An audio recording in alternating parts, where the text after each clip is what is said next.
আল্লাহ রাব্বুল আলামিন যেন আমার বান্দারা বাড়ির প্রতি দুর্বল, বিল্ডিং এর প্রতি দুর্বল, বাসস্থানের প্রতি দুর্বল। পৃথিবীতে এমন কোনো মানুষ নাই যে মানুষ চায় না তার বাড়ি সুন্দর হোক, বিশাল আলিশান বাড়ি হোক, অট্টালিকা হোক, কারুকার্যওয়ালা হোক। মানুষ চায় কি চায় না? সেই জন্য আল্লাহ রাব্বুল আলামিন তিনি তার নেককার গোলামদের জন্য কেমন জান্নাত আল্লাহ পাক বরাদ্দ রেখেছেন। আল্লাহ পাক বলেন, ওয়াসারিউ ইলা মাগফিরাতিম মির রাব্বিকুম ওয়া জান্নাতিন আরদুহাস সামাওয়াতু ওয়াল আরদ।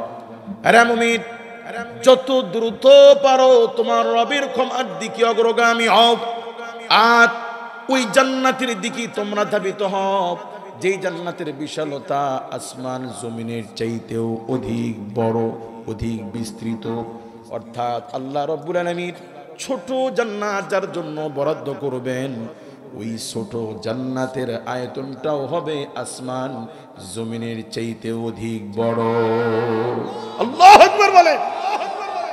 কাজী মুমিন, তুমি দুনিয়ার কোন বাড়ির পেছনে ছোট, তোমার এই বিশাল বিল্ডিং এর মধ্যে তোমার কোনো কল্যাণ নাই। কারণ তুমি আমি মরে গেলে এই বাড়ি আমার সাথে যাবে না, কিছু নিতে পারবো না। এই পৃথিবীতে আল্লাহ পাক যাদেরকে ক্ষমতা রাজত্ব দিয়েছিলেন তাদের মধ্যে চারজন উল্লেখযোগ্য। এই চারজনের মধ্যে দুজন মুসলিম, দুজন অমুসলমান। মুসলমান দুইজনের মধ্যে একজন হলো বাদশা সুলাইমান আলাইহিস সালাম, বলুন কি নাম? আরেকজন হচ্ছেন বাদশা যুলকারনাইন। এই যুলকারনাইনের কথা আল্লাহ রাব্বুল আলামিন কালামুল্লাহর মধ্যেও তুলে ধরেছেন। এই যুলকারনাইনকে আল্লাহ পাক তাম পৃথিবীতে আল্লাহ পাক রাজত্বের ক্ষমতা দিয়েছিলেন। এই যুলকারনাইন তিনি যখন ইন্তিকাল করবেন লোকদেরকে নসিহত করেছিলেন, শোনো, আমার মৃত্যুর পরে তোমাদের প্রতি দুইটা দায়িত্ব। কয়টা? এক নম্বর দায়িত্ব হলো, আমার লাশ যখন তোমরা ধোয়া কাফনের কাপড় পরাবা, খাটিয়াতে যখন আমার লাশ শোয়াবা, কাফনের কাপড়ের বাহির দিয়ে আমার দুইটা হাত তোমরা বের করে রাখবা। আর জানাজা পড়িয়ে যখন তোমরা কবরস্থানের দিকে নিবা, ওই সময় আমার খাটিয়াটা স্বজনদের কাঁধে না দিয়ে বড় বড় ডাক্তারদেরকে দিয়ে বহন করাবা। কয়টা নসিহত? মন্ত্রীরা জিজ্ঞেস করে, বাদশা এমন আজব নসিহত জীবনে কোনোদিন শুনি নাই। যুলকারনাইন বলে, এই জন্য আমার হাত দুইটা বের করে রাখবা,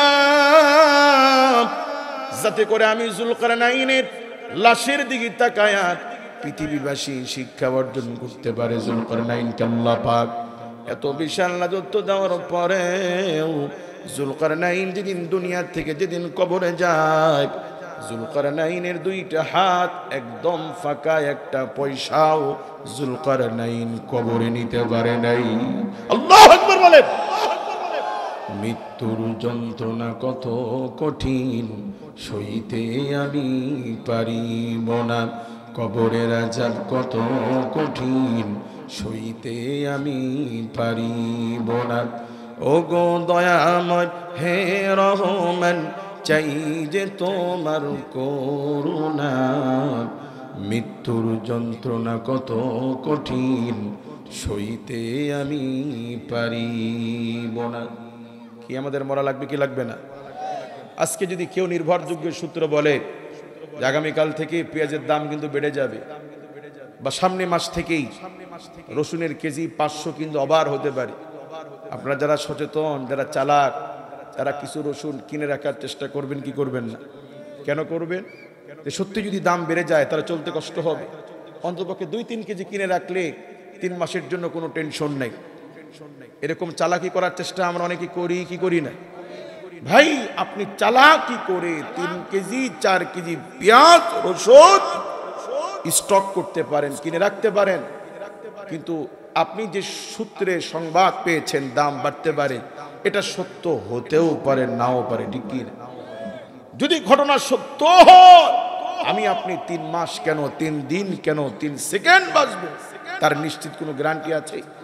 তাহলে অনিশ্চিত ভবিষ্যৎ, আমি বাঁচতেও পারি নাও পারি, দাম বাড়তেও পারে নাও পারে। এরপরও অস্থায়ী দুনিয়ার জন্য আমরা সচেতন কতটা যে পেঁয়াজ রসুন স্টক করে রাখার চেষ্টা করি। মৃত্যু সুনিশ্চিত, মরতেই হবে, কবরে যাওয়াই লাগবে, আমাদের কোনো ফিকির নেই। কথা বলেন ঠিক কি? সেই জন্য আল্লাহ রাব্বুল আলামিন বলেন, আসহাবুল জান্নাতি হুমুল ফাইজুন, তারাই বিজয়ী, তারাই সফল যারা জান্নাতি হয়ে পৃথিবীর থেকে বিদায় নিল। কাজে আমাদেরকে সফল হওয়া দরকার আছে না নেই? তো মন্ত্রীরা জিজ্ঞেস করছে যে বাদশাহ, বুঝলাম আপনি মানুষকে শিক্ষা দেওয়ার জন্য কাপড়ের বাহির দিয়ে হাত রাখতে বললেন, কিন্তু স্বজনদেরকে না দিয়ে ডাক্তারদেরকে দিয়ে খাটিয়ে বহন করে কবরস্থানে নেওয়ার উদ্দেশ্য কি? তো বাদশাহ যুলকারনাইন বলছে, এই জন্য আমার লাশ আমার স্বজনদের কাঁধে না দিয়ে বড় বড় ডাক্তারদেরকে দিয়ে এই জন্য বহন করাবা, যাতে পৃথিবীবাসী শিক্ষা অর্জন করতে পারে যে দুনিয়ার অসংখ্য ডাক্তার আমি যুলকারনাইনের কথায় উঠতো আর বসতো, কিন্তু এই দুনিয়ার কোন ডাক্তার মালাকুল মউত মৃত্যুর হাত থেকে আমাকে বাঁচাইতে পারে নাই। আল্লাহু আকবার বলেন। কাজে আমাদের শিক্ষার দরকার আছে না নাই? দুদিন আগের ক্ষমতাশীল ব্যক্তি এখন তার জন্য কেমন যেন দুনিয়া সংকট হয়ে গেছে, পৃথিবী যেন তার আশ্রয়ের জায়গাটাও দিতে চায় না। এমন নজির আছে না নাই? কাজে প্রভাবশালী ব্যক্তি, ক্ষমতাওয়ালা ব্যক্তি, মসনদওয়ালা ব্যক্তি আজ যেমন দুনিয়ার সামান্য সময়ের ব্যবধানে থাকার আশ্রয়টুকু পাচ্ছে না, ভাই সময়ের খুব স্বল্প সময়ের ব্যবধানে আমি আপনি যাই হয় না কেন শুধু মরতে দেরি, যদি আমল না থাকে কবরে পিডাপিডি শুরু হইতে দেরি হবে না। এজন্য আল্লাহ রাব্বুল আলামিন বলেন, দুনাল আযাবাল আকবার, মুমিনদেরকে আমি আল্লাহ রাব্বুল আলামিন বড় বিপদ দেওয়ার আগে ছোট ছোট বিপদ দিই, যাতে বান্দা আমার দিকে ফিরে আসে। এই জন্য আল্লাহ পাক মুমিনরা কখনো গুনাহ করলে, পাপ করলে আল্লাহ পাক পছন্দের বান্দাদেরকে বিপদ চাপায়া দেন। কি করেন? দুনিয়াতে এমন হারামখোর আছে, এমন জালিম আছে, যুগের পর যুগ হারাম খায়, কিছুই হয় না। আবার কিছু আল্লাহওয়ালা মুমিন নামাজি হালাল উপার্জনকারী ব্যক্তি আছে, উনি যদি একদিন হারাম খায়, এক ওয়াক্ত নামাজ যদি ছেড়ে দেয়, ঘন্টা লাগে না, দিন যায় না, মুহূর্তেই একটা বিপদ তার উপরে চড়ে বসে।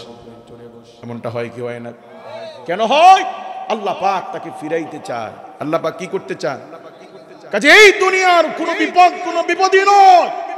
সবচেয়ে বড় বিপদ যদি আমি জান্নাত হারিয়ে ফেলি, এর চেয়ে বড় বিপদ, এর চেয়ে বড় কল্যাণ, এর চেয়ে বড় আফসোস तमाम পৃথিবীতে আর কিচ্ছু নাই। কথা বলে ঠিক কি না?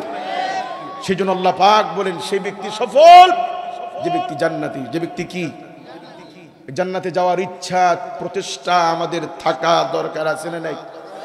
আজকে আমরা এত আমলের কথা বলি, ওয়াজ শুনি, লেকিন আমরা নামাজের দিকে ধাবিত হই না। এর কারণ কি? কারণ মানুষ যদি নিজের ভালো না বোঝে তো ধমকায়া বুঝায়ার কদ্দু। কথা বলেন ঠিক কি না? ছোটবেলায় আমরা যখন স্কুলে পড়েছি, তখন আমাদের মা বাবা আমাদেরকে পড়ার জন্য, স্কুলে যাওয়ার জন্য, লেখার জন্য জোর করেছে, ধমক দিয়েছে। ঠিক ছেলে মেয়ে বড় হয়ে যখন অনার্স মাস্টার্স কমপ্লিট করে যখন তারা চাকরির প্রতিযোগিতায় যাবে, তো চাকরির জন্য এখন ওই ছেলেটা রাত জেগে জেগে পড়ে, রাত 12টা পার হয়ে যায়, মা এসে বলে, বাপ আর পড়া লাগবে না, বাপ এখন একটু ঘুমাও। বলে, মা এখন অনেক পড়া বাকি আছে, এই তো আর আধা ঘন্টা পরেই ঘুমে যাও। যেই ছেলেকে পড়ার জন্য আগে পিটান দেওয়া লাগতো, ছেলে যখন এখন তার ভালো, সে বুঝছে যে আমি পরিশ্রম করলে, পড়লে আমার জন্য বিসিএস ক্যাডার হওয়া অথবা সরকারি চাকরি পাওয়া আমার জন্য সহজ হবে। কাজেই এখন ছেলে নিজের কল্যাণ নিজে বুঝে, নিজের জরুরত, নিজের প্রয়োজন বুঝে এখন সে নিজে মোবাইল ফোন বন্ধ রাখে, সে এখন নিজে ঘড়ি অ্যালার্ম দিয়ে রাখে, ঘুমাইতে হবে কম, পড়তে হবে বেশি। সত্য না অসত্য? বোঝানোর জন্য আমি বলি যে এখন যদি কেউ আপনাদের এখানে এক ভ্যান কলার পাতা কেটে নিয়ে আসে, কলা পাতা, কেউ নিবেন? আপনারা দরকার আছে? কিন্তু যদি এক ডেক খিচুড়ি আনা হয়, যেখানে এক ডিক্স খিচুড়ি আছে লেকিন কোনো প্লেট নাই, আপনাদের যাদের লাগবে এই পাশে কলা পাতা আছে নিবে। এখন কি কলা পাতা নেওয়ার জন্য ফজিলতের কোনো বয়ান করা লাগবে?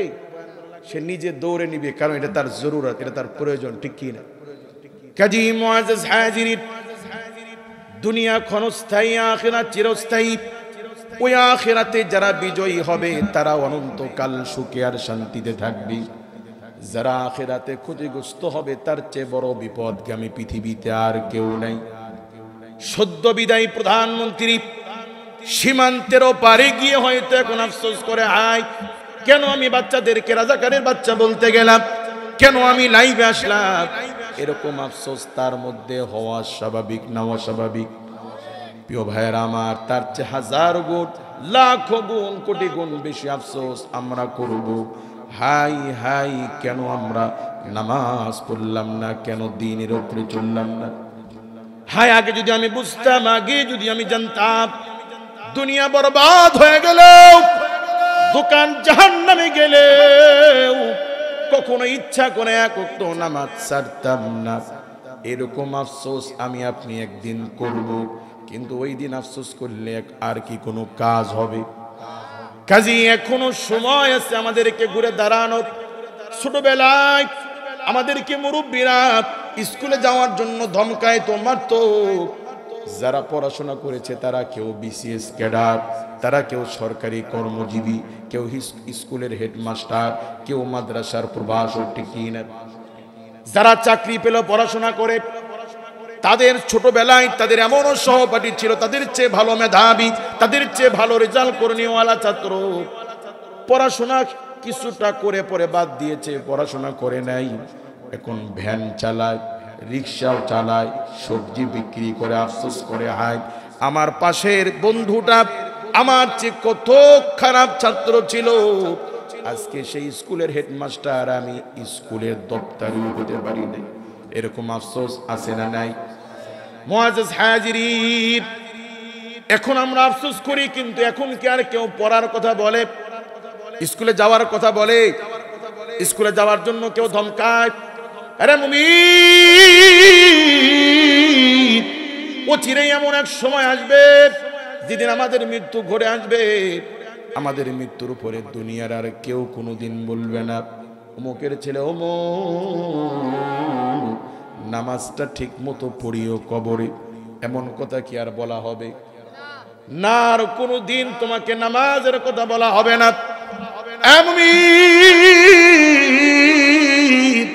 তোমার নামাজের মেয়াদ শেষ, আর জীবনে কোনোদিন তোমাকে নামাজের কথা বলা হবে না। আর কোনোদিন তুমি নামাজ পড়তে পারবা না, চেষ্টা করলেও তুমি পড়তে পারবা না। আর যদি কোটি কোটি রাকাত নামাজ যদি মৃত্যুর পরে তুমি কবরে হাসরে পড়ো, ওয়াল্লাহি আল্লাহর কসম, একটা নেকিও আল্লাহ পাক আর কাউকে দিবে না। কাজে আমাদেরকে সতর্ক হওয়ার দরকার আছে না নাই? ওই জান্নাতে যাওয়ার ইচ্ছা থাকা দরকার আছে না নাই? ওই জান্নাতে যেতে হলে লাগবে ঈমান। বলুন কি লাগবে? এই জন্যই পৃথিবীতে যত দৌলত আছে, টাকা বলেন, সম্পদ বলেন, চাকরি বলেন, জাস, সব কিছুর চাইতে দামি দৌলত হলো ঈমান। বলুন কি? একজন মানুষের কিছুই নাই, ঈমান আছে, সব আছে। ঈমান নাই, কিচ্ছু নাই। এই জন্য ঈমান শ্রেষ্ঠ দৌলত। এই ঈমানের দৌলত হেফাজতের দরকার আছে না নাই? ঈমানের পথে, ঈমানের পথে অবিচল থেকে আমার মরণ যেন হয়। ঈমানের পথে অবিচল থেকে আমার মরণ যেন হয়। আল্লাহু আকবার বলেন। সাহাবায়ে কেরাম ঈমান আনার পরে, দিন বুঝার পরে, দুনিয়ার সব একদিকে, জান্নাত একদিকে। সাহাবায়ে কেরাম দুনিয়ার ধন দৌলত, পরিবার পরিজন, ছেলে মেয়ের চাইতে জান্নাতের আকাঙ্ক্ষা তাদের মধ্যে বেশি ছিল। সুন্দর রূপবতী বিবি ঘরে রেখে জান্নাতে যাওয়ার জন্য, জান্নাত লুফে নেওয়ার জন্য, মৃত্যু নিশ্চিত জেনেও, শহীদ নিশ্চিত হবেন জেনেও, হাসি মুখে মৃত্যুকে আলিঙ্গন করার জন্য সদ্য বিবাহিতা সুন্দরী স্ত্রী ঘরে রেখে আল্লাহর নবীর সাহাবীরা জিহাদের ময়দানে তারা পাগল প্রায় হয়ে ছুটে যাইতে। উদ্দেশ্য জান্নাত। উদ্দেশ্য কি? দুনিয়াতে যা কামায় না কেন সব ক্ষণস্থায়ী, আর আখিরাত চিরস্থায়ী। আল্লাহ পাক জানেন আমার বান্দারা নারীর প্রতি দুর্বল, সেই জন্য আল্লাহ পাক জান্নাতের মধ্যে এমন হুর রাখবেন যে হুরেরা তারা যদি জান্নাত থেকে বের হয়ে এই প্রথম আসমানের নিচে যদি থুতু নিক্ষেপ করত, জান্নাতি হুরদের থুতুর সুঘ্রাণে তামাম পৃথিবীব্যাপী তামাম দুনিয়াব্যাপী সুঘ্রাণ ছড়িয়ে যেত। জান্নাতির হুরেরা যদি দুনিয়াতে এসে যদি মুচকি হাসি দিত, তো তাদের সৌন্দর্যে সূর্যের আলো অম্লান হয়ে যেত, সূর্যের আলোকে খুঁজে পাওয়া যাইত। এই যে অন্ধকারের মধ্যে এখন বাতি জ্বলছে, বাতির আলো আমাদের কাছে স্পষ্ট, কত আলো ছড়িয়েছে। ঠিক দিনের বেলা যখন সূর্য ওঠে এই আলো আর থাকবে? আলো যে জ্বলছে এটা বোঝাই যাবে না। কথা বলেন ঠিক কি না?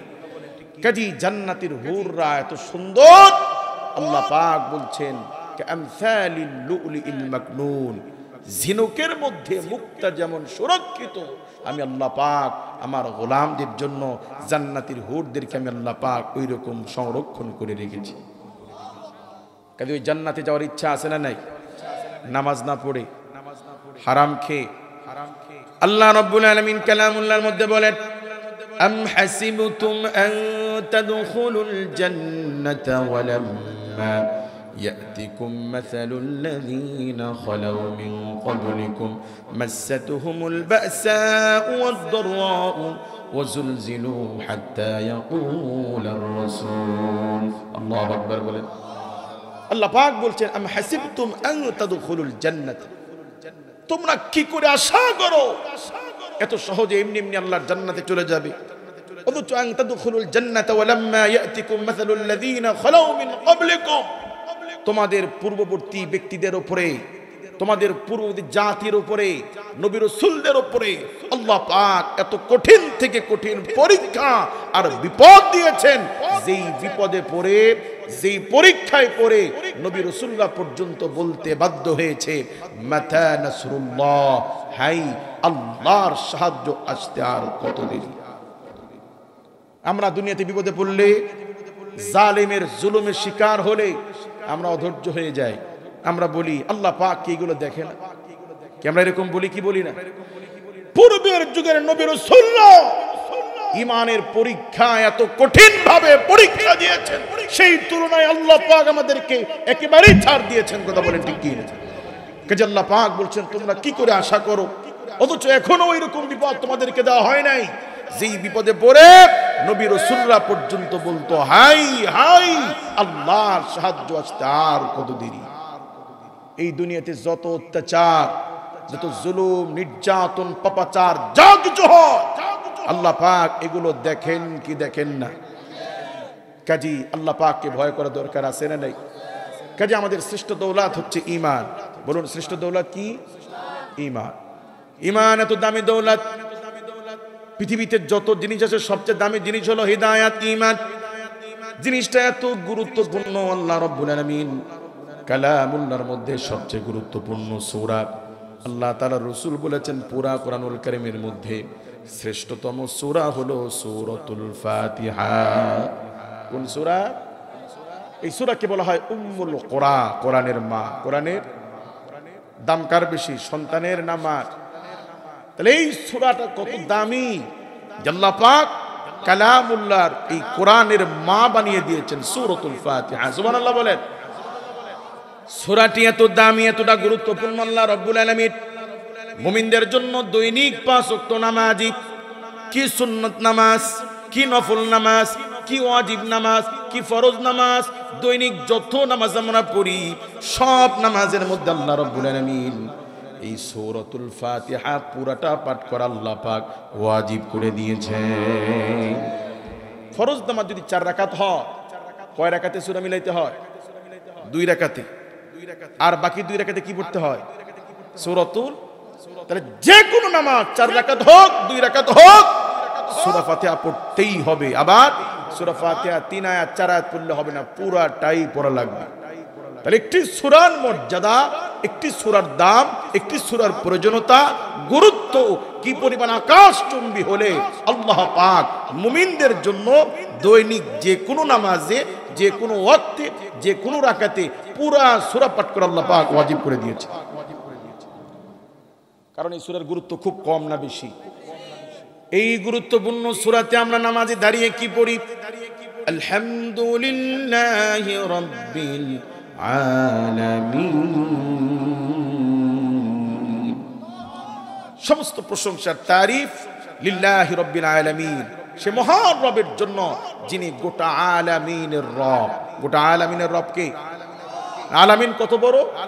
নবী সাল্লাল্লাহু আলাইহি ওয়াসাল্লাম বলেছেন, প্রথম আসমান এই জমিন থেকে প্রথম আসমানের দূরত্ব 500 বছরের রাস্তা। কত বছর? এটা কি পায়ে হাঁটার রাস্তা, দৌড়ানোর রাস্তা, ভ্যানের রাস্তা? মানুষের গন্তব্যস্থল যত দূর হয়, বাহনের স্পিড তত বেশি হয়। আপনারা এখান থেকে রূপসা বাজারে যাবেন, হেঁটে যাবেন অথবা ভ্যানে যাবেন, ঠিক কি না? কিন্তু যদি আপনারা ফরিদগঞ্জ যান তাহলে কি আর হেঁটে যাবেন? তখন যাবেন সিএনজিতে, বাসে, ঠিক কি না? যদি আপনারা কুমিল্লায় যান তখন কি আর সিএনজি যাবেন? তখন বাসে যাবেন। এখান থেকে কুমিল্লায় যে বাসে যাবে, যদি ঢাকায় যান তার চারও দ্রুতগামী বাসে যাবেন, বড় বাসে যাবেন, ঠিক কি না? যদি আপনারা হজে যান, ওমরায় যান, তাহলে কি আর বাসে যাবেন? না, তখন যাবেন বিমানে। যদি কেউ টাকার বেশি থাকে, যদি মনে করেন যে মহাকাশ স্টেশনে যাব, চন্দ্রে যাব, তাহলে তখন আর বিমানে চলবে না, আপনাকে রকেটের সাহায্য নিতে হবে। তাহলে পৃথিবীতে মানুষের গন্তব্যস্থল যত দূর হয়, বাহনের স্পিড তত বেশি হয়, ঠিক কি না? বিজ্ঞানীগণ বলেন আমাদের এই পৃথিবী, যে পৃথিবীতে আমরা বসবাস করি, এই পৃথিবীর তুলনায় 1 গুণ নয়, 2 গুণ নয়, 10 গুণ নয়, 13 গুণ নয়, 13 শত নয়, 13,000 নয়, 13 লক্ষ গুণ বড় হচ্ছে সূর্য। কত গুণ বড়?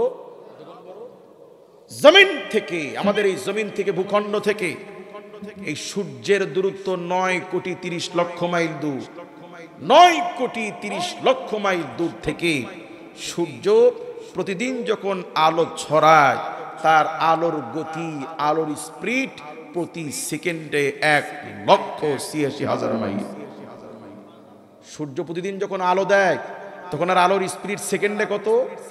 1,86,000 মাইল। মাইল কিলোমিটারও না। আমাদের এই দেশের কত মাইল? টেকনাফ থেকে তেতুলিয়া সর্বোচ্চ 850 থেকে 900 মাইল, আর কিলো হিসাব করলে 1200 থেকে 1250 বা 1300। আর জমিন থেকে, ভূখণ্ড থেকে সূর্যের দূরত্ব 9,30,00,000 মাইল দূরে। আল্লাহু আকবার। এত দূর থেকে সূর্য প্রতিদিন যখন আলো দেয়, তার আলোর গতি 1,86,000 মাইল প্রতি সেকেন্ডে। মিনিটে কত হতে পারে, ঘন্টায় কত হতে পারে, দৈনিক কত হতে পারে, সপ্তাহে, মাসে, বছরে? এটা তো গেল আমাদের নিকটবর্তী গ্রহ সূর্যের হিসাব। বিজ্ঞানীগণ বলেন মিটিমিটি করে যে তারকাগুলো দেখা যায়, এই তারকার আয়তনগুলো সূর্যের চাইতে হাজার হাজার কোটি কোটি গুণ বেশি বড়। আল্লাহু আকবার বলেন। সূর্য আমাদের অনেক কাছে, এই জন্য সূর্য আমাদের কাছে চক্ষুষ্মান। সূর্যের চাইতে তারকাগুলো বহুত দূরে, এই জন্য আমরা ঠিক মতো দেখতে পারি না, কিন্তু তারকাগুলো সূর্যের চাইতে বেশি বড়। দুনিয়ার মুমিন ভাইয়েরা, এই জমিন থেকে প্রথম আসমানের দূরত্ব 500 বছরের। সূর্যের এই আলোর গতিও যদি আমরা হিসাবে ধরি, তাহলে মাসে কদ্দূর, বছরে কদ্দূর, 500 বছর গেলে যদ্দূর জমিন থেকে প্রথম আসমানের দূরত্ব তত দূর। সোজা বাংলা কথা, এই হিসাব আমাদের মাথায় আসবে না। মানুষ তার মেমোরিতে আল্লাহর সৃষ্টি জগতের হিসাবই নিতে পারবে না। আর আল্লাহর অস্তিত্বের ব্যাপারে মানুষ না চিন্তা করেই বলে আল্লাহ বলতে কিছু নেই, দেয়ার ইজ নো গড। আল্লাহ পাক মানুষকে খুব স্বল্প জ্ঞান দিয়েছে। দুনিয়ার কাউকে এমন জ্ঞান দেয় নাই যতটুকু আল্লাহ মানুষকে দিয়েছেন। আবার কতটুকু দিয়েছেন? আল্লাহ পাক বলছেন মা উতিতুম মিনাল ইলমি ইল্লা কলিলা। মানুষকে আমি আল্লাহ খুব নগণ্য, সামান্য জ্ঞান দিয়েছি। সুবহানাল্লাহ বলেন। বিজ্ঞানীগণ, মুহাদ্দিসিনে কেরাম অনেকে ব্যাখ্যা করেছেন, মুফাসসিরে কেরামগণ, যে মহাসমুদ্রের মধ্যে একটা সুই চুবানোর পরে এই সুই উঠালে নিশ্চয় সমুদ্রের পানির তুলনায় 1/4 ভাগ তো সুইয়ের মাথায় উঠবে নাকি? 1 মণ উঠবে, 100 গ্রাম উঠবে। মহাসমুদ্রের মধ্যে সুই চুবায়া উঠানোর পরে যত সামান্য কিঞ্চিত সমুদ্রের তুলনায় এটা যেমন তুলনা করার মতো কোনো বিষয় না। আল্লাহ পাক ওমা উতিতুম মিনাল ইলমি ইল্লা কলিলা, মানুষকে আল্লাহ পাক তার চেয়ে খুব স্বল্প জ্ঞান দিয়েছে। সেই জ্ঞান কাজে লাগায় মানুষ যারা আকাশে উঠতে পারতো না, পাখা নাই, এ মানুষ এমন রকেট তৈরি করেছে যা প্রতি সেকেন্ডে 7 কিলোমিটার পর্যন্ত দৌড়াইতে পারে। যদিও আল্লাহ পাক মানুষকে ঘোড়ার মতো দৌড়ানোর মতো এরকম শক্তি দেন নাই, আল্লাহর দেওয়া জ্ঞান ইলম কাজে লাগিয়ে মানুষ এমন মেট্রো রেল তৈরি করেছে যা প্রতি ঘন্টায় 600 থেকে 700 কিলোমিটার দৌড়াইতে পারে। সুবহানাল্লাহ বলবেন না? এখন ঘোড়ার খাওয়া আছে মানুষের সাথে। এই যে আল্লাহ পাক মানুষকে জ্ঞান দিয়েছেন, জ্ঞান কাজে লাগায় মানুষ রকেট তৈরি করেছে, বিমান তৈরি করেছে। 5 ফিট 6 ফিট মানুষ পানির উপরে 20 কিলো 30 কিলো ব্রিজ তৈরি করে। সুবহানাল্লাহ বিহামদি। কাজী মুআজ্জাজ হাজি মাদি খেয়াল করুন, তাহলে এই জমিন থেকে প্রথম আসমানের দূরত্ব কত বছরের? এখান থেকে প্রথম আসমান যত দূর, প্রথম আসমানের 7টা তত পুরু। এরকম ভাবে আল্লাহ পাক 7টি আসমান তৈরি করেছেন। এরপরে সিদরাতুল মুনতাহা, ফেরেশতাদের লাস্ট বর্ডার, এর উপরে সাইয়্যিদুল মালায়েকা জিবরাইল আলাইহিস সালামের ওঠারও কোনো ক্ষমতা নাই, কোনো অনুমতি নেই। এই সিদরাতুল মুনতাহা থেকে এরপরে ঊর্ধ্বমুখী আল্লাহ পাকের নূরের 70,000 পর্দা আছে। কতটি? এক একটি পর্দা থেকে আরেকটি পর্দার দূরত্ব 70,000 বছরে। এরপর আল্লাহ পাকের আরশে আজিম, এখান থেকে আরশে আজিম যত দূর, আরশে আজিমের দূরত্ব যতটুকু, আল্লাহ পাক এই 7 জমিনের নিচে, এই জমিনের নিচে আল্লাহ পাক আরো 7টি জমিন তৈরি করেছেন। তো 7 জমিনের নিচ থেকে শুরু করে আরশে আজিম পর্যন্ত এটা পুরাটা হচ্ছে আলামিন। আল্লাহ পাক হচ্ছেন গোটা আলামিনের রব। আল্লাহু আকবার বলেন। আর আমার আপনার রাসূল সম্পর্কে আল্লাহ তাআলা বলছেন, ওয়ামা আরসালনাকা ইল্লা রাহমাতাল লিল আলামিন। ও রাসূল, আমি গোটা আলামিনের রব, আপনি হচ্ছেন গোটা আলামিনের জন্য রহমত। সুবহানাল্লাহ বলেন। মুআজ্জাজ হাজিরিন, নামাজের মধ্যে দাঁড়িয়ে দৈনিক 5 ওয়াক্ত যে কোনো রাকাতে যে কোনো ওয়াক্তে আমরা নামাজি আল্লাহর সূরাতুল ফাতিহা পড়ি। এই সূরাতুল ফাতিহার শুরুতে আমরা বলি আলহামদুলিল্লাহি রাব্বিল আলামিন। সমস্ত প্রশংসা বিশ্বজগতের মালিক আল্লাহ পাকের জন্য, বিশ্বজগতের রবের জন্য, ঠিক কি না? আর রহমানির রহিম, আল্লাহ পাক তিনি কে?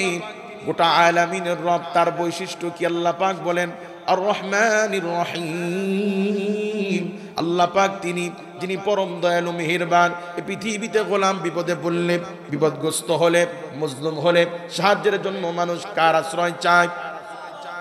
নদীতে মানুষ যাত্রা করার সময় লঞ্চ, জাহাজ, স্টিমার যদি বিপদে পড়ে ডুবে যাবে ভাব, এমত অবস্থায় বিপদগ্রস্ত মানুষগুলো চিৎকার করে কার সাহায্য চায়? কোন মানুষ যদি জালেমের জুলুমে আক্রান্ত হয়, মানুষ মজলুম হলে এই মজলুম সাহায্যের জন্য যার দ্বারস্থ হয়, যার কাছে দোয়া করে, তিনি কে? ঘর বাড়িতে আগুন লাগলে মানুষ সাহায্যের জন্য কার কাছে সাহায্য চায়? চাকরিজীবীর চাকরি নিয়ে ঊর্ধ্বতন কর্মকর্তার টানাটানি করলে, রিজিকের উপরে হামলা আসলে মানুষ সাহায্যের জন্য কার কাছে সাহায্য চায়? আল্লাহ পাক তিনি আর রহমানির রহিম। আল্লাহ পাক তিনি যিনি পরম দয়ালু মেহেরবান। দুনিয়াতে তার গোলামরা বিপদে পড়লেই যিনি বিপদকালীন সময় বান্দাকে সাহায্য করেন, তিনি কে? এই জালিমের পতন না হলে কত নিরপরাধ মানুষ আয়না ঘর কথা বলেন।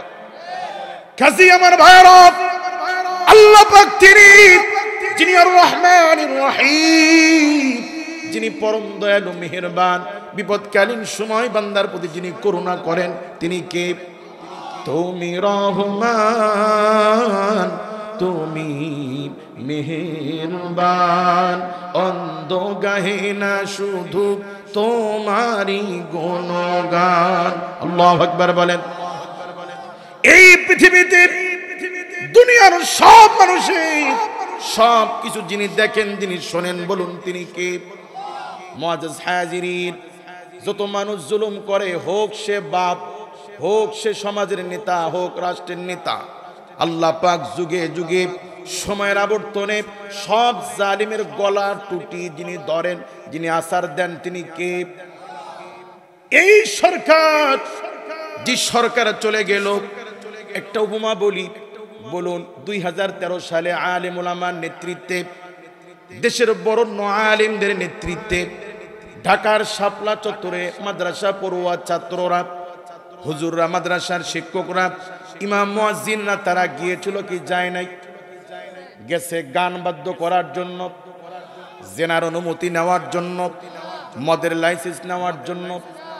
নিরপরাধ সমাজের সম্মানিত শ্রেণীর মানুষগুলো তারা কেন গেল? এই জন্য গেল, ওই সময় একের পর এক নাস্তিকরা, ব্লগার, তারা ব্লগে, অনলাইনে, বিভিন্ন প্ল্যাটফর্মে আল্লাহ এবং তার রসুলকে বিশ্রী ভাষায়, যা মুখেও নেওয়া যায় না এমন ভাষায় আল্লাহ এবং তার রসুলকে গালাগালি করছিল, লেখালেখি করছিল, ঠিক কি না? এই দেশের রাজনৈতিক দল, রাজনৈতিক গোষ্ঠীর সমালোচনা করার কারণে 7 বছরের মামলা, 7 বছরের জেলের আইন পাশ করা হয়েছে। সেই মামলায় কত স্কুল কলেজ পড়ুয়া, ছাত্র, শিক্ষক, চাকরিজীবী জেলের মামলা টেনেছে। কথা বলেন ঠিক কি না? 90% মুসলমানের দেশে আল্লাহর জমিনে আল্লাহ এবং তার রাসূলের অপমান করা হবে। হুজুররা এই দাবিতে গেছে নাস্তিকদের জন্য সর্বোচ্চ শাস্তি মৃত্যুদণ্ডের আইন পাশ করা হোক, ঠিক কি না? 13 দফার 1 নম্বর দফা মূল বিষয় ছিল এইটা। এই কেন্দ্র করেই এই অবস্থান, হেফাজতের সমাবেশ, ঠিক কি না? নিরপরাধী মানুষগুলোকে পশ্চিমে যেভাবে, যে পন্থায় অত্যাচার, যেভাবে গুলি করা হয়েছে, চোর ডাকাত স্বৈরাচার কেউ এভাবে মারা হয় না। কথা বলেন। আল্লাহ পাক তিনি দেখেন কি দেখেন না? আল্লাহ পাক মানুষকে ছাড় দেয়, ছেড়ে দেয় না। এই সরকারের পতন যেদিন হলো, তারিখটা ছিল 5ই আগস্ট, ঠিক কি না? কোন তারিখ? কোন তারিখ? 5ই মে। আল্লাহর দ্বীনের প্রতিনিধি, দ্বীনের দায়ীদেরকে তুমি নির্যাতন করেছো, জুলুম করেছো। কত মা বাড়ি থেকে চোখের পানি ফেলে দোয়া করছে, আল্লাহ ছেলেকে কত বুঝিয়েছি না যাওয়ার জন্য, ছেলে পাগলামি করে চলে গেছে। আল্লাহ শুনেছি কত গোলাগুলি হয়েছে, আমার বাবার যেন কিছু না হয়। ও আল্লাহ, যারা জালিম আমার কলিজার টুকরাকে কেড়ে নিয়েছে, তুমি তাদেরকে ধ্বংস করে দিও। দোয়া করছে কি করছে না? সময়ের ব্যবধানে ছোট্ট একটা কথা, ছোট্ট একটা ভুলে শুধু বাচ্চাদেরকে রাজাকারের বাচ্চা বলার কারণে এই স্বৈরাচারের পতন যেদিন হলো, তারিখটা 5 তারিখ। ঠিক গত 2 দিন আগে 5 তারিখ শুধু লাইভে আসার কারণে বাংলাদেশে তাদের বাড়িঘর ভাঙা হয়েছে। ভালো কি মন্দ, সঠিক কি ভুল সেটা পরের কথা, কিন্তু ঘটনা যেদিন ঘটলো কয় তারিখ? আল্লাহ পাক, এগুলো কাল্পনিক নয়, এগুলো কোনো মিলিয়ে যাওয়া কোনো বিষয় নয়, আল্লাহ তাআলার একটা ইঙ্গিত। অসংখ্য মাদ্রাসার তালিবুল ইলম ছাত্রের উপরে কি অপরাধ ছিল, এদের কি ভিন্নভাবে কি বুঝায়া পাঠানো যাইতো না? এদের দাবি কি মানা যাইতো না? তুমি মুসলমান, তুমি ক্ষমতার দাপটে জনগণের টাকা দিয়ে ভাস্কর্য বানাও, মূর্তি বানাও। জালিম, তুমি না মুসলমান? তোমার ধর্ম ইসলাম বলেছে আশিরকু বিল্লাহ আকবারুল কাবাইর ইশরাকু বিল্লাহ। জমিনে যত গুনাহ আছে, যত জুলুম আছে, সবচেয়ে বড় জুলুম হচ্ছে শিরিক করা। কি করা? তোমাকে কে শিখালো? কে শিখালো? জনগণের টাকা দিয়া, জনগণের সম্পদের উপরে কোটি কোটি টাকা দিয়ে মূর্তি বানাও, ভাস্কর্য বানাও, কে তোমাকে শিখালো? কার টাকা ছিল এগুলো?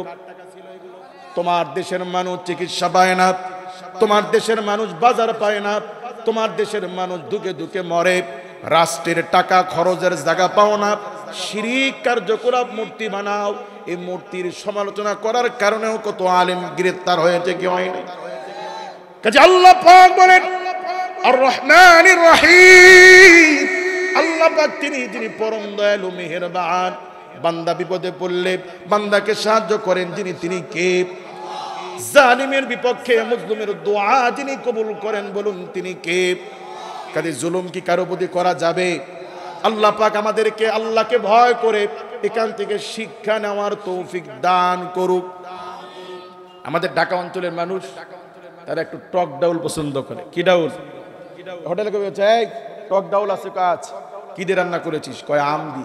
আমের আটি আছে, কাজ তাহলে গরুর গোশত দিবি এক বাটি আর টক ডাউল দিবি এক বাটি। ডাউলের মধ্যে অবশ্যই কিন্তু আটি দিবি, ঠিক আছে? আল্লাহর বান্দা খাইতে বসছে, এখন এই ডাউল ঢেলে নিছে, আটি চাটে দেখে টক লাগে না। কি লাগে না? কি রে টক লাগে না কেন?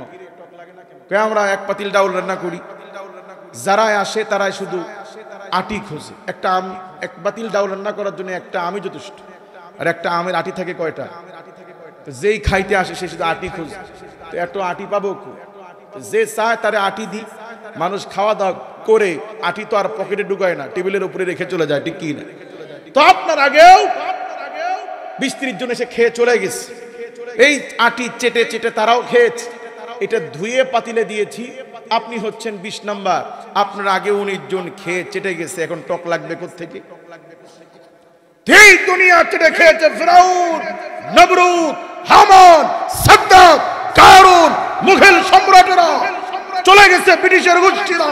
ঠিক আজও ভবিষ্যতেও কিয়ামতের আগ পর্যন্ত যারা মানুষের প্রতি জুলুম করবে, অবিচার করবে, তারাই দুনিয়ার থেকে ইতিহাসের আস্থা করে নিক্ষিপ্ত হয়ে যাবে। কথা বলে ঠিক কিনা?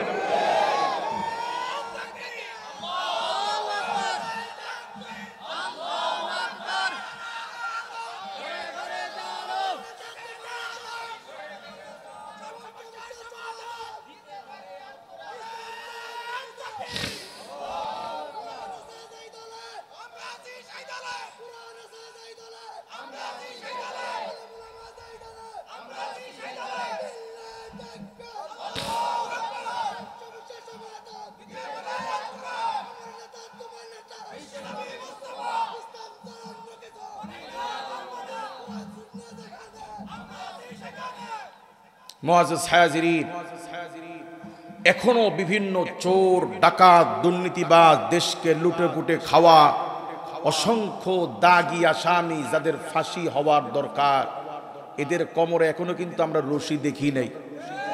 অথচ বিগত সময় হুসাইন আহমদ মাদানী রহমতুল্লাহি আলাইহির খলিফা, বিশ্বজগৎ বিখ্যাত হাদিস বিশারদ আল্লামা আহমদ শফি রহিমাহুল্লাহকে জালিমরা কত বেইজ্জত করেছে।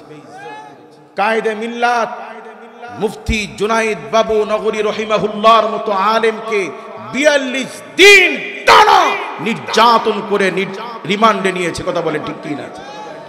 কাজী সারা জমিনে জুলুম করবে, মুসলিমের দোয়া বিফলে যাবে না, শুধু সময়ের ব্যাপার। কথা বলে ঠিক কি না?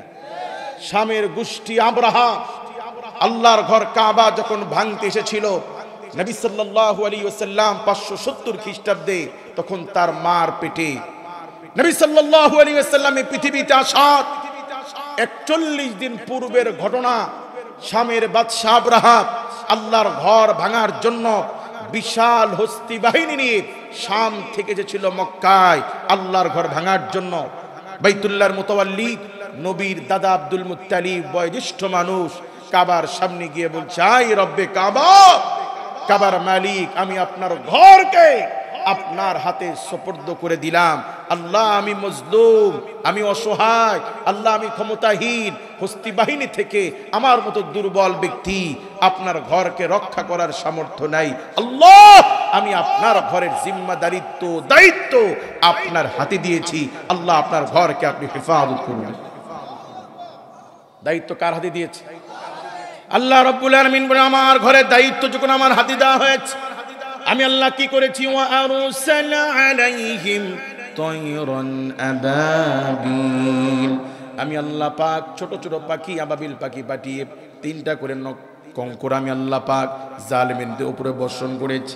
ফাজআলাহুম কাআসফিম মাকুল, জালিমদের অবস্থা আমি আল্লাহ পাক এমন করে দিয়েছি, গরুয়ে ছাগলে ঘাস চাবায়া চাবায়া ব্লেন্ডারের মধ্যে যেরকম ভাবে পেঁয়াজ রসুনকে যেভাবে ভিনিশ করে দেয়, অস্তিত্ব নষ্ট করে দেয়, আল্লাহ পাক বলেন ফাজআলাহুম কাআসফিম মাকুল, আমি আল্লাহ পাক জালিম হস্তি বাহিনীদেরকে আমি আল্লাহ পাক এইভাবে ধ্বংস করে দিয়েছি। বিশাল হাতির বাহিনীকে মারার জন্য আল্লাহ পাক ফেরেশতা পাঠায় নাই, বড় বড় জিন পাঠায় নাই, আল্লাহ পাক ছোট ছোট পাথর দিয়ে আবাবিল পাখি দিয়ে আল্লাহ রাব্বুল আলামিন বিশাল শক্তিশালী বাহিনীকে আল্লাহ পাক নাস্তেনাবুদ করে দিয়েছেন। সরকারের বিরুদ্ধে আন্দোলন বিগত 17 বছরে কম হয় নাই, কম মানুষ কিন্তু মরে নাই, কথা বলেন। আল্লাহ পাক ছোট বাহিনী দিয়ে কেউ চিন্তাও করতে পারে নাই সময়ের আবর্তনে গোটা রাষ্ট্র সব সরকারের হাতের মুঠোয়, সংবাদ পরিবেশক, সাংবাদিক, বড় বড় ডাক্তার, মানবাধিকার, পুলিশ প্রশাসন সব সরকারের হাতের মুঠোয়। আল্লাহ পাকের ফয়সালা না, আমি আল্লাহ পাক আর সুযোগ দিব না। আল্লাহ পাক ছোট বাহিনী দিয়ে মুহূর্তে আল্লাহ পাক জালিমকে হটিয়ে দিয়েছেন। কে আছে গুলির সামনে বুক পাততে পারে, কে আছে সাউন্ড গ্রেনেডের সামনে বুক পেতে দিবে। বিগত সময় আন্দোলন হয়েছে কিন্তু এত তীব্র ছিল না, কিন্তু আল্লাহ পাক ছাত্রদের দিলের মধ্যে এমন হিম্মত আর সাহস আল্লাহ পাক দিয়েছেন, যারা মরার জন্য বাড়ি থেকে আগে বিদায় নাই, আমি মরতে চাই, শহীদ হতে চাই। আল্লাহু আকবার বলেন। এরা তো মাত্র অজুহাত, সরকারের স্লিপ অফ ট্রান্স, একটু ভুল শব্দ, এটা তো একটা ওসিলা। মূলত মানুষের মজলুমের দোয়া যিনি শুনেছেন, মজলুমের আর্তনাদ, আয়না ঘরের মজলুমদের আর্তনাদ, গুম হওয়া মানুষদের আর্তনাদ যিনি শুনেছেন, বলুন তিনি কে? কাজী আল্লাহ পাক বলেন, আল্লাহ পাক তিনি আর রহমানির রহিম, আল্লাহ পাক তিনি যিনি পরম দয়ালু মেহেরবান। আল্লাহর আর কি পরিচয় আছে? আল্লাহ পাক বলেন মালিকি ইয়াউমিদ্দিন, আল্লাহ পাক তিনি যিনি বিচার দিবসের মালিক। বিচার দিবসের মালিককে সব জালিমের বিচার আল্লাহ পাক করবেন, হয়তো কারো দুনিয়ায় কারো আখিরাতে, কিন্তু আল্লাহ পাক সব জালিমকে আল্লাহ পাক নাস্তেনাবুদ করে দিবেন। কাজী শেষ বিচার দিবসের মালিককে। কাজী নামাজের মধ্যে এই 3টা আয়াতে আমরা পরিচয় পেলাম কার? এই 3 আয়াত আল্লাহর পরিচয় পাওয়ার পরে এবার সরাসরি আল্লাহর সাথে নামাজের মধ্যে কথা হবে, ইয়াকা না'বুদু ওয়া ইয়াকা নাস্তাঈন।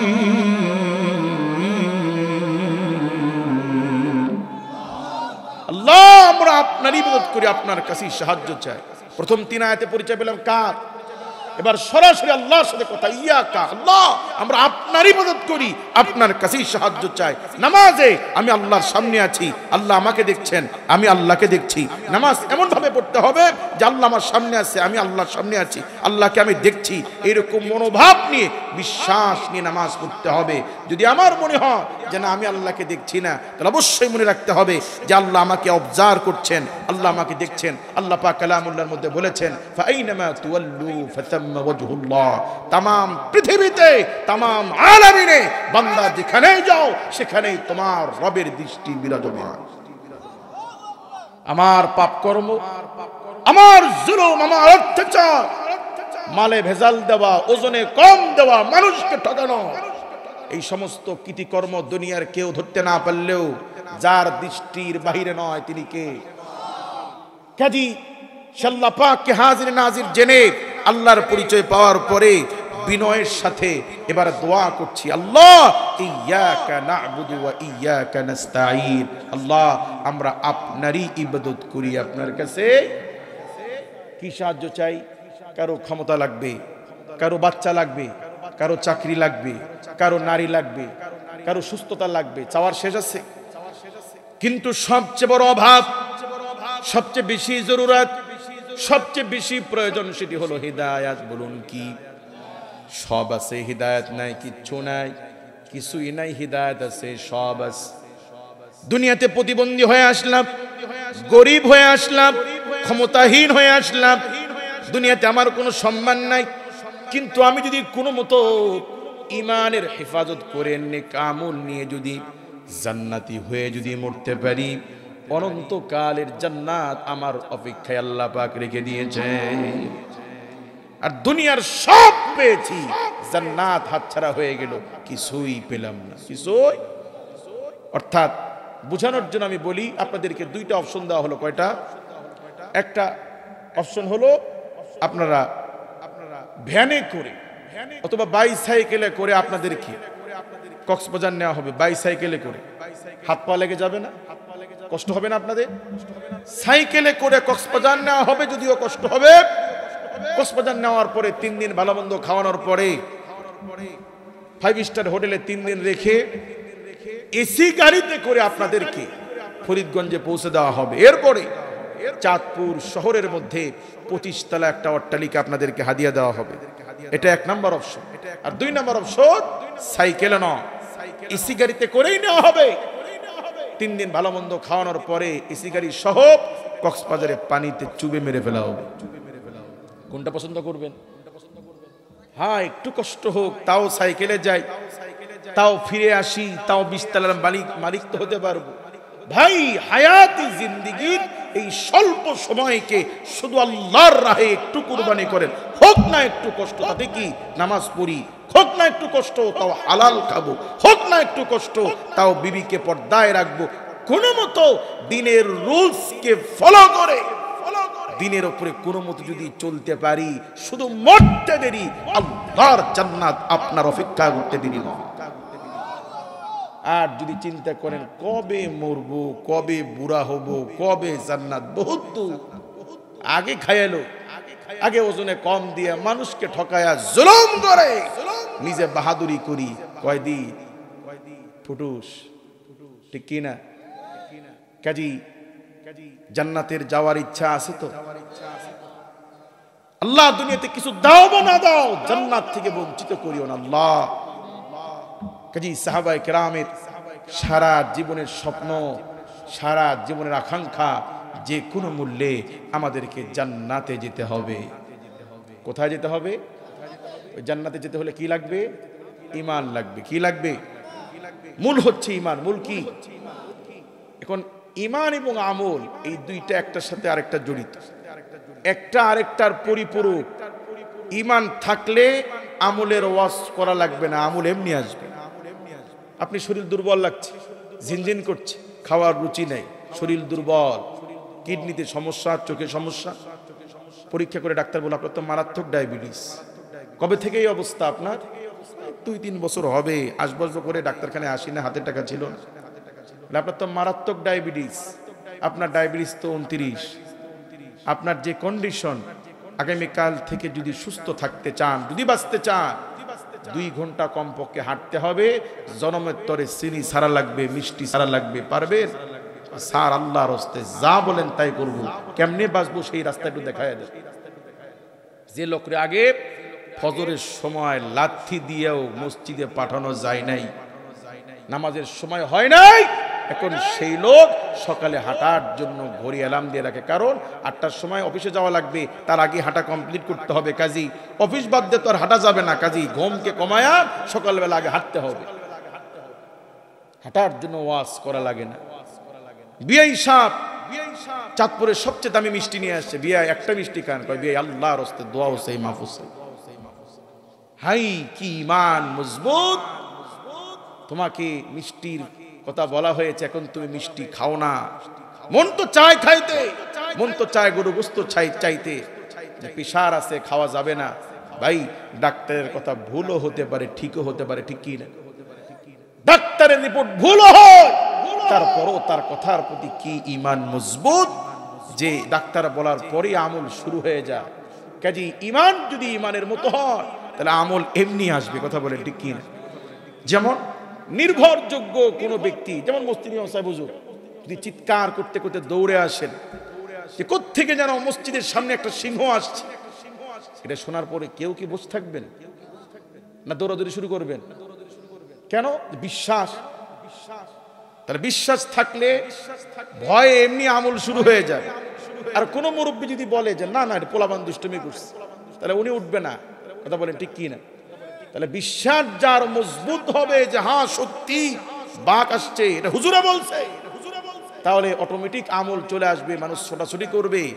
আর একই কথা যদি পোলাপান বলে যেটা কথা বিশ্বাস নয়, বিশ্বাসযোগ্য নয়, তখন মানুষ উঠবে না, বসে থাকবে, হাসাহাসি করবে। ঠিক কি না? কাজী আখিরাতের বিশ্বাস, পরকালের আযাবের বিশ্বাস, জান্নাতের বিশ্বাস, জাহান্নামের বিশ্বাস, এগুলো শুধু আমাদের মুখে, আসলে অন্তরে নেই। কথা বলেন মুআজ্জাজ হাজিরিন, কাজী আমরা আখিরাতকে বিশ্বাস করি তো, ঈমান আছে তো। আমরা যেমন ওযু করি, ওযু করার পরে যেমন ওযু কখনো কখনো ভাঙে, মুসলমান ওযু যেমন ভাঙার কারণ আছে, ঈমানও ভাঙার ওই রকম কারণ আছে। আমাদের ঈমান কোনোদিন ভাঙে না। যে মোস্তাক ফয়জি সাহেবের একটা বয়ানে শুনছিলাম, উনি বলছিলেন যে এক মসজিদে মুরব্বী মসজিদে পাত দিছে, তো পোলাপান বলছে চাচা আপনার ওযু নাই, যান ওযু করে আসেন। তো মুরব্বী যায় না, ওযু করে না, আমার ওযু ভাঙে নাই। না আমরা পাত দিছি শুনছি, আপনি যান ওযু করে আসেন। কেন? আমার ওযু ভাঙে নাই। তো হট্টগোল হয়ে গেছে, হুজুর নিজে আসছে, কি ব্যাপার, কি ঘটনা? হুজুর এই ঘটনা। কি হয় মুরব্বী? যান ওযু করে আসেন। পোলাপান বলছে ওযু ভাঙে গেছে। হুজুর আমার ওযু ভাঙে নাই, কারণ আমি ওযু করি নাই। ওযু করলে না ওযু ভাঙবে। তা আমাদের অবস্থা এমন, আমরা তো ঈমান ওই রকম সাহাবায়ে কেরামের মতো আনি নাই, যে ঈমান আনতে গিয়ে ঘর ছাড়তে হয়েছে, বাড়ি ছাড়তে হয়েছে, জমি জমা হারাইতে হয়েছে, তেজ্য পুত্র হতে হয়েছে, মার খেতে হয়েছে, নির্যাতিত হয়েছে, সম্পদ ছাড়তে হয়েছে। এরকম করে আমরা তো ঈমান আনি নাই। ঈমান পেয়েছি প্রত্যেক সূত্রে, এই জন্য ঈমানের কদরও বুঝি না। এদেশের মানুষ ভাস্কর্য বানাইলেও ঈমান নষ্ট হয় না, মূর্তি পূজায় গিয়ে বয়ান দিতেও তার ঈমান নষ্ট হয় না, গরুর গোশত কি বলে আপনার মা দেবী উমুক বাহনে চড়ে আসলে ফসল ভালো হয়, এগুলো বললেও তার ঈমান নষ্ট হয় না। এই হচ্ছে মুসলমানের অবস্থা। কথা কি বুঝতেছেন? ওযু ভাঙার যেমন কারণ আছে, ঈমান ভাঙারও এরকম। এখন ঈমান ভাঙার সহজ একটা কারণ বলি। এই যে আল্লাহর কালাম, বিসমিল্লাহর বা থেকে সূরা নাসের সিন পর্যন্ত, কেউ যদি আল্লাহর একটা হরফকে, একটা নোক্তাকে, একটা আয়াতকে, একটা আয়াতের অর্থকে যদি তুচ্ছ তাচ্ছিল্য করে, যদি অবিশ্বাস করে, ঈমান ভাঙার জন্য বাস শুধু এতটুকুই যথেষ্ট। সবই ঠিক আছে কোরআন, কিন্তু ওই যে চোরের হাত কাটা, এগুলো আসলে বর্বর সেকেলে, এগুলো কি এই যুগে চলে? সবই ঠিক আছে, কিন্তু এই বিজ্ঞানের যুগে এসে, অর্থনীতির যুগে এসে সুদ ভিত্তিক, সুদ ছাড়া অর্থনীতি, এটা তো চলা সম্ভব না। হুজুররা এগুলো সেই কালে, সেই পুরাতন যুগের কথাবার্তা বলে। এরকম মুসলমান আছে না নাই? মুসলমান ইসলাম বলতে কি বোঝে? যে অন্য ধর্ম যেরকম ইসলাম ওই রকম। নামাজের সময় হবে, মাথায় টুপি দিব, মসজিদে গিয়ে নামাজ পড়বো, দোয়া একটা করব, কিছু তসবিহ পড়বো, কোরআন তেলাওয়াত করব, এটা হচ্ছে আমল। এরপরে মসজিদ থেকে বের হওয়ার পরে আমি দোকান কেমনে ব্যবসা করব, কেমনে বিচার করব, কেমনে রাষ্ট্র চালাবো, কেমনে কোনটা পরবো কোনটা পরবো না, কাপড় কোথায় পরবো, কতটুকু পরবো, এটা আমার ব্যাপার। মুসলমান এরকম মনে করে। কথা কি আমার বুঝতেছেন? যাই হোক, শ্রেষ্ঠ দৌলত হচ্ছে ঈমান। বলুন কি? ঈমান হচ্ছে জান্নাতে যাওয়ার পূর্ব শর্ত। ঈমান নাই, পরকাল বরবাদ, পরকাল। কাজে ঈমানের যত্ন নেওয়া দরকার আছে না নাই? এখন আসুন, আমরা ঈমানদার কিনা, এটা আমরা ঈমানদার দাবি করলে হবে না আল্লাহর কাছে মাকবুল হইতে হবে? আমি মনে করছি সরকার পরিবর্তনের পরে আমি একজন বিএনপির কর্মী, আর বিএনপি মনে করে এটা আওয়ামী লীগের দালাল, তাহলে এই দাবির কোনো দাম আছে? কাজী আমি যে মুমিন, এটা কবুল হইতে হবে কার কাছে? এবার আসুন, আল্লাহ রাব্বুল আলামিন সূরাতুল আনফালের মধ্যে বলেন খাঁটি মুমিন কারা, মুমিনের বৈশিষ্ট্য কি কি আল্লাহ পাক বলেন। তার মধ্যে আল্লাহ পাক 5টি বৈশিষ্ট্য আলোচনা করেছেন। কয়টি আমাদের জানা দরকার আসেনি? আল্লাহ রাব্বুল আলামিন বলেন খাঁটি মুমিন কারা। ইন্নামাল মুমিনুনাল্লাযীনা ইযা যুকিরাল্লাহু ওয়াজিলাত কুলুবুহুম। খাঁটি মুমিন কে? খাঁটি মুমিন কারা? আল্লাহ পাক বলেন খাঁটি মুমিনের এক নাম্বার বৈশিষ্ট্য ওয়াজিলাত কুলুবুহুম, মুমিন যখন আল্লাহর নাম স্মরণ হবে, যখন আল্লাহর আওয়াজ, আল্লাহর কথা যখন সে শুনবে, আল্লাহর কথা যখন তার স্মরণ হবে, আল্লাহর ভয়ে ওয়াজিলাত কুলুবুহুম, মুমিনের হৃদয়ের মধ্যে প্রকম্পন আসবে, ভয় আসবে। কি আসবে? এলাকার কোনো চোর অভাবে পড়ে সিদ্ধান্ত নিয়েছে, যাক পরিবারে এতই অশান্তি, ঋণওয়ালা চাপ দিচ্ছে, যেহেতু কোনোভাবেই টাকা পাচ্ছি না, একটা কারণ একটা ভাবে কামাইতে পারি কিভাবে? আমি তো জানি মসজিদের গেট খোলা আছে, তাহলে অভাবে পড়ে এখন মসজিদের দরজা দিয়ে ঢুকে দুইটা ফ্যান খুলে যদি বিক্রি করতে পারি 500 তাও 1000 টাকা বিক্রি করা যাবে। এলাকার কোনো চোর যদি মসজিদে যায় চুরি করার জন্য, ফ্যান একটা খুলেছে, এমত অবস্থায় হঠাৎ লক্ষ্য করে দেখে মসজিদের কোনায় নতুন সিসি ক্যামেরা লাগানো হয়েছে। এটা দেখার পরে কি আর চুরি করার সাহস হবে? যেটা খুলছে ওটাও তাড়াতাড়ি লাগায় দিবে, কারণ আমাকে দেখা যাবে আমি চুরি করছি, জনমের মান সম্মান চলে যাবে। সিসি ক্যামেরার ভয়ে চোর চুরি করার সাহস পাবে না। এমনি সিসি ক্যামেরা থাকলে চুরি করার সাহস পাও না, মানুষকে ঠকানোর সাহস পাও না। তুমি যা কিছু করো দুনিয়ার কেউ না দেখলে যিনি দেখেন তিনি কে? কাজে আমি যদি অন্যায় করি, জুলুম করি, অপরাধ করি, আমার কিডনি, আমার নিঃশ্বাস, আমার হাড়ে যিনি ব্লক করে দিতে পারেন তিনি কে? কত সম্মানিত মানুষ, এলাকায় কত সম্মান ছিল, স্কুলের হেডমাস্টার, সমাজের কত হাজি সাহেব, টাকাওয়ালা মানুষ, এমনও হয়েছে হঠাৎ ওই লোকটা পাগল হয়ে এখন বিবস্ত্র হয়ে উলঙ্গ হয়ে রাস্তায় দৌড়ায়, আছে না নাই? আমি যেই হই না কেন, আমার রব আল্লাহ রাব্বুল আলামিন আমাকে পাগল বানায় দিতে আমার রবের কি বেশি সময় লাগবে? আমাকে ক্যান্সারের রোগী বানাইতে কি আল্লাহর সময় লাগবে?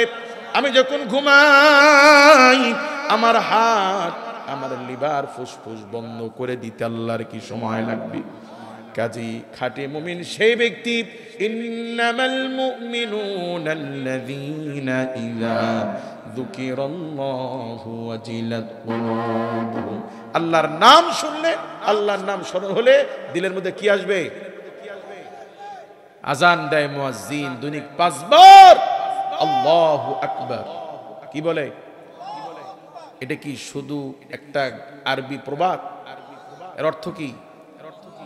আল্লাহ সবচেয়ে বড়, আল্লাহ আল্লাহ সবচেয়ে বড়। তোমার এখন কাজের ব্যস্ততা আছে, তোমার বাড়ির ব্যস্ততা আছে, মনে রাখিও তোমার এই কাজ বাজ, ঘর, রাষ্ট্র, সমাজ, সব ব্যস্ততার চাইতে বড় কে?